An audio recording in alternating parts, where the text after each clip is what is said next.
Hi friends, എല്ലാവർക്കും ഇന്നത്തെ വീഡിയോയിലേക്ക് സ്വാഗതം. നമ്മൾ ഇന്നത്തെ വീഡിയോ ചെയ്യാൻ പോകുന്നത് ആദ്യമായി ഫ്ലൈറ്റ് യാത്ര ചെയ്യുന്നവർക്ക് വേണ്ടി മാത്രമുള്ള വീഡിയോ ആണ്. അതായത് ആദ്യമായി യാത്ര ചെയ്യുന്ന സമയത്ത് ഫ്ലൈറ്റിൽ കയറിയാൽ പല സംശയങ്ങളും ഉണ്ടാവും. എല്ലാവർക്കും ഉണ്ടാകുന്ന കാര്യങ്ങളാണ്. പലരും അത് എന്താണെന്ന് മനസ്സിലാക്കാറില്ല, എന്താണെന്ന് ആരോട് ചോദിക്കാറില്ല. അങ്ങനെയുള്ള ചില കാര്യങ്ങളാണ് ഞാൻ ഈ വീഡിയോയിലൂടെ നിങ്ങൾക്ക് കാണിച്ചു തരാൻ പോകുന്നത്. ഒരു യാത്രയ്ക്കിടെ പകർത്തിയ കുറച്ച് കാര്യങ്ങളാണ് ഞാൻ ഈ വീഡിയോയിലൂടെ നിങ്ങളുടെ മുമ്പിലേക്ക് എത്തിക്കുന്നത്. പലരും ഫ്ലൈറ്റിൽ കയറിയാൽ ചില സംശയങ്ങളുണ്ടാകും. പക്ഷേ നമ്മൾ നാണക്കേട് വിചാരിച്ചോ അല്ലെങ്കിൽ അഭിമാനം വിചാരിച്ചോ നമ്മൾ ബാക്കിയുള്ള കാര്യങ്ങൾ ചോദിക്കാറില്ല. ആൾക്കാരോട് ചോദിക്കാൻ മടിക്കുകയാണ് ചെയ്യുന്നത്. അങ്ങനെയുള്ളവർക്ക് വേണ്ടി മാത്രമുള്ള വീഡിയോ ആണ്. ഇഷ്ടപ്പെട്ടാൽ ലൈക്ക് ചെയ്യുക, ഷെയർ ചെയ്യുക. ഫ്ലൈറ്റ് ഇപ്പോൾ ടേക്ക് ഓഫ് ചെയ്തിരിക്കുന്നു. രാത്രിയാണ് ഞാൻ യാത്ര ചെയ്യുന്നത്. സിറ്റിയിലൊക്കെ മൊത്തത്തിൽ ലൈറ്റ് കാണാൻ പറ്റുന്നുണ്ട്.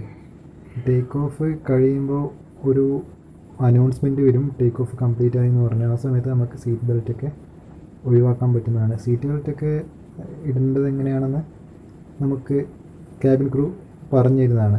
ഇരിക്കുമ്പോൾ തന്നെ നമ്മൾ സീറ്റ് ബെൽറ്റ് ധരിച്ചില്ലെങ്കിൽ ക്യാബിൻ ക്രൂ വന്ന് സീറ്റ് ബെൽറ്റൊക്കെ നമുക്ക് ഇട്ട് തരുന്നതാണ്. ഇതാണ് ഫ്ലൈറ്റിനകത്തുള്ള ക്യാബിൻ. ആൾക്കാരൊക്കെ ഇരുന്ന് കാണുന്നുണ്ട്. അപ്പോൾ നമ്മുടെ സീറ്റിന് തൊട്ട് മുകളിലായിട്ട് ഇതുപോലുള്ള ഒരു 3 സ്വിച്ചുകൾ പോലുള്ള സംഭവങ്ങൾ കാണാം. തിരിക്കുന്നുണ്ടാവും. നമ്മൾ നോക്കുമ്പോൾ, മുമ്പിൽ നോക്കുമ്പോൾ പല ആൾക്കാരും അത് പിടിച്ച് തിരിക്കുന്നുണ്ടാവും. അപ്പോൾ നമുക്കൊരു സംശയം ഉണ്ടാകും, നമ്മളും അത് തിരിക്കണം എന്നൊക്കെയുള്ള സംശയങ്ങൾ വരും. സത്യത്തിൽ ഇത് നമ്മുടെ എയർ, അതായത് AC-യുടെ എയർ അഡ്ജസ്റ്റ് ചെയ്യുന്ന വാൽവുകളാണിത്. ഇത് വെച്ചാണ് നമ്മൾ എയർ അഡ്ജസ്റ്റ് ചെയ്യേണ്ടത്. അതായത് കാറ്റ് ശക്തിയായിട്ട് പുറത്തേക്ക് മുമ്പിലേക്ക് എയർ അടിക്കണ്ടെങ്കിൽ അത് നമുക്ക് തിരിച്ച് അതിൻ്റെ വാൽവ് ക്ലോസ് ചെയ്യാൻ പറ്റുന്നതാണ്. അതുപോലെ തിരിച്ചാൽ വാൽവ് ഓപ്പൺ ആവും, അതുപോലെ തന്നെ ക്ലോസും ചെയ്യാൻ പറ്റുന്നതാണ്. ഇത്ര മാത്രമേ ഉള്ളൂ. ഇത് എയറിൻ്റെ വാൽവാണ്. അതുപോലെ ഇത് സ്വിച്ച് റീഡിംഗ് ലൈറ്റിൻ്റെ സ്വിച്ചാണ്. രാത്രിയൊക്കെ നമ്മൾ യാത്ര ചെയ്യുന്ന സമയത്ത് നമുക്ക് ലൈറ്റിൻ്റെ എന്തെങ്കിലും ആവശ്യം വരികയാണെങ്കിൽ ആ സ്വിച്ച് പ്രസ് ചെയ്താൽ ലൈറ്റ് നമുക്ക് ലഭിക്കും. അടുത്തതായി നമുക്ക് നോക്കാൻ പോകുന്നത് ലാബറട്ടറിയാണ്. ഇതാണ് ഫ്ലൈറ്റിനകത്തുള്ള ലാബറട്ടറി. ഞാനിപ്പോൾ ലാബറട്ടറിയുടെ അകത്താണ്. ഇതാണ് ലോക്ക്. സ്ക്രോൾ ചെയ്യാം, അത് നമുക്ക് ലോക്ക് ചെയ്യാൻ പറ്റും. അതിനുശേഷം ഇതാണ് ഫ്ലൈറ്റിനകത്തുള്ള ക്ലോസറ്റ് വരുന്നത്. അതായത് വെള്ളം നമുക്ക് ഉപയോഗിക്കാൻ പറ്റില്ല. ടിഷ്യൂ ആണ് നമ്മൾ ഇതിനകത്ത് ഉപയോഗിക്കേണ്ടത്. എയറും അതുപോലെ അതിനുള്ള എയർ കൊണ്ടാണ് ഇത് പ്രോസസ്സ് ചെയ്യുന്നത്. ഈ ഫ്ലഷിൻ്റെ ബട്ടൺ പ്രസ് ചെയ്താൽ ശക്തിയായ ഒരു ഒച്ച നമുക്ക് കേൾക്കാൻ പറ്റും. അത് എയർ വന്ന് ക്ലീൻ ചെയ്യുന്നതാണത്.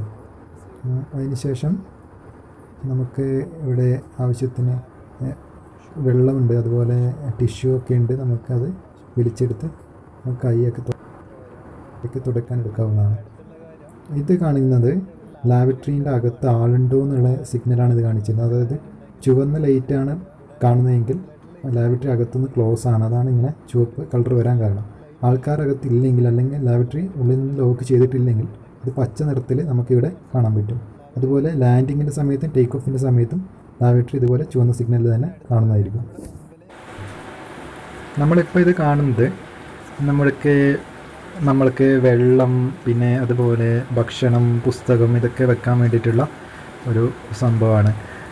നമ്മളിങ്ങനെ തുറന്നിട്ട് തിരിച്ച് നമുക്ക് എടുക്കാം. അതുപോലെ തിരിക്കാം. എന്നിട്ട് താഴ്ത്തിയാൽ നമുക്കിതിൽ ഭക്ഷണമൊക്കെ വെച്ച് കഴിക്കാം. അതുപോലെ വെള്ളം വെക്കാം, ഗ്ലാസ്സൊക്കെ വെക്കാനൊക്കെ ഉള്ളതാണിത്. പിന്നെ നമുക്ക് അത്യാവശ്യം വന്നാൽ കിടന്നുറങ്ങണമെങ്കിലും നമുക്ക് ഇതിൽ തലവെച്ച് കിടന്നുറങ്ങാവുന്നതാണ്. അടുത്ത സംശയം സാധാരണ വരാറുള്ളത് കുടിവെള്ളം നമുക്ക് ഫ്ലൈറ്റിനകത്ത് കൊണ്ടുപോകാൻ പറ്റുമോ എന്നുള്ള കാര്യമാണ്. ബാഗേജ് സ്കാൻ ചെയ്യുന്ന സമയത്ത്, അതായത് ചെക്ക് ഇൻ ചെയ്ത് സെക്യൂരിറ്റി സ്കാൻ ചെയ്യുന്ന സമയത്ത് നമ്മളെ ഫ്ലൈറ്റിനകത്തേക്ക് വെള്ളം കൊണ്ടുപോകാൻ അനുവദിക്കില്ല.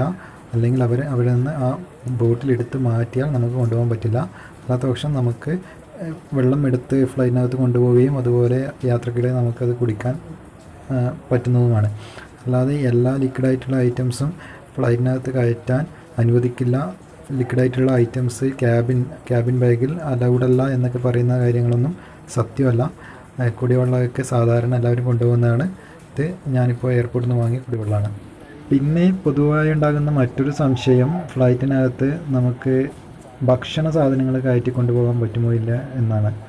അതായത് ചെറിയ ഭക്ഷണ സാധനങ്ങളൊക്കെ നമുക്ക് ഫ്ലൈറ്റിൽ കയറ്റാം. യാത്രക്കിടെ നമുക്കത് എടുത്ത് ഉപയോഗിക്കാം. അല്ലാതെ ഫ്ലൈറ്റിനകത്തു നിന്നുള്ള ഭക്ഷണം തന്നെ കഴിക്കണമെന്ന് നിർബന്ധമല്ല. സാധാരണ ഫ്ലൈറ്റിൽ നിന്ന് ലഭിക്കുന്ന ഭക്ഷണത്തിന് അല്പം ചിലവ് കൂടുതലാണ്. സാധാരണ ഞാനൊക്കെ യാത്ര ചെയ്യുന്ന സമയത്ത് പുറത്തുനിന്നൊക്കെയുള്ള ഇതുപോലുള്ള ചെറിയ ചെറിയ സാധനങ്ങൾ, അതായത് ചോക്ലേറ്റ്സ് അല്ലെങ്കിൽ ബ്രെഡ്, ബന്ന് അങ്ങനെയുള്ള കാര്യങ്ങളൊക്കെ വാങ്ങിയിട്ടാണ് സാധാരണ പോവാറ്. നമുക്ക് ഇത് ഫ്ലൈറ്റിനകത്ത് വെച്ച് കഴിക്കാവുന്നതാണ്. അഥവാ ആവശ്യമുണ്ടെങ്കിൽ മാത്രം നമുക്ക് ഫ്ലൈറ്റിനകത്ത് നിന്ന് ആ സമയത്ത് ക്യാഷ് കൊടുത്ത് ഭക്ഷണം വാങ്ങി കഴിക്കാം. അല്ലാതെ പുറത്തുനിന്നുള്ള എല്ലാ ഭക്ഷണങ്ങളും അലൗഡ് അല്ല, അല്ലെങ്കിൽ കയറ്റാൻ പറ്റില്ല എന്ന് പറയുന്നതൊന്നും സത്യമല്ല. പലരും അങ്ങനെയൊക്കെ പറയുന്നുണ്ട്, പുറത്തുനിന്നുള്ള ഒരു ഭക്ഷണവും നമുക്ക് ഫ്ലൈറ്റിൽ കയറ്റാൻ പറ്റില്ല എന്ന്. എന്നാൽ അങ്ങനെയുള്ള കാര്യങ്ങളൊന്നും